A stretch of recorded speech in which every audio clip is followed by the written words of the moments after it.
It's Thursday the 3rd of June. Parliament's been sitting in Select Committee this morning.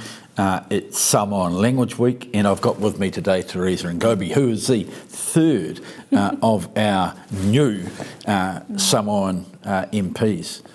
Welcome. Now, I understand that you're not much of a Samoan speaker. And there's a bit of a background to that. Tell us about it. Yeah, so when my mum came to New Zealand in the 70s, she obviously was aware of the Dawn Raids, what had happened then, and just from how she was treated when she started to try and find work in that, she decided that when she had me and my brothers, that it would be better if she didn't teach us the language and we just spoke English, and that tried to balangi-ify ourselves, and then we'd have a better, so she thought at that time, that would be a better option for us. And while she taught us the traditions, and we know that really well, and we can understand, we don't be having to learn to speak. So I've gone back and I've got a Samoan teacher, so I've just started learning again, as well as trying to talk with my mum and my auntie, which is quite good. And I think for my mum, I know when we've been to CEs, which is when you sit down with another, if you've got a bit of a title or a role. Yep.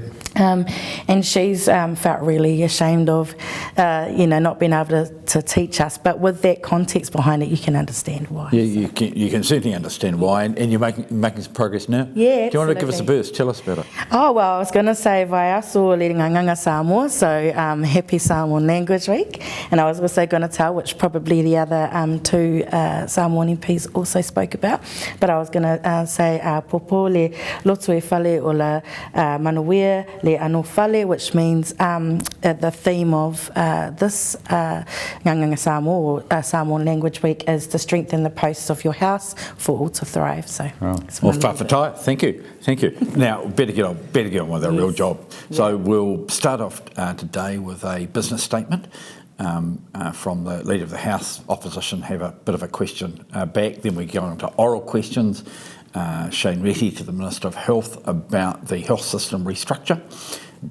Barbara Edmonds to the Minister of Finance about reports on the economy. Michael Woodhouse to the Minister for the Public Service about the cost of pay increases built into the budget. Angela Roberts to the Minister of Education about funding for vocational education.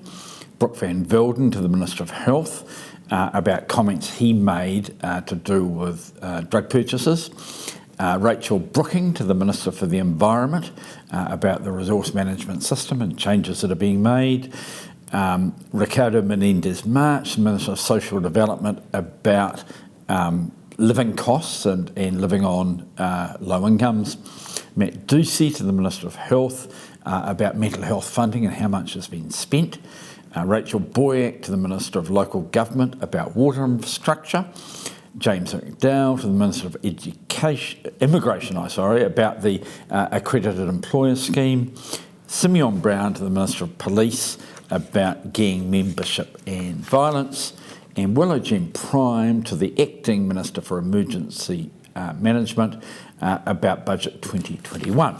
So, the end of that, we go on to the Intelligence and Security Review Amendment Bill. It's in the name of the Prime Minister, but I'm betting that Andrew Little, who's the Minister who has day-to-day responsibility for security intelligence, will be the Minister who takes it through.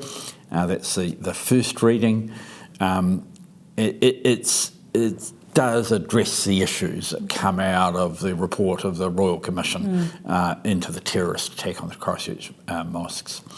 Then the interrupted reading on the Building Products and Methods Bill, the third reading, so we'll get that finished this afternoon. And we may get on to the Gas Information Disclosure and Penalties Bill, second reading, which is in Megan Wood's name. So relatively short session this afternoon from 2 till 5, and then we'll be back here again next Tuesday. Yeah. Whawhatai, thank you very much. Love it. Thanks for having me. Yeah, no, thanks for being here. And I just think it's so great to have a language week and have three people with a variety of language skills, but all either fluent or trying hard to be here to help us. So whawhatai.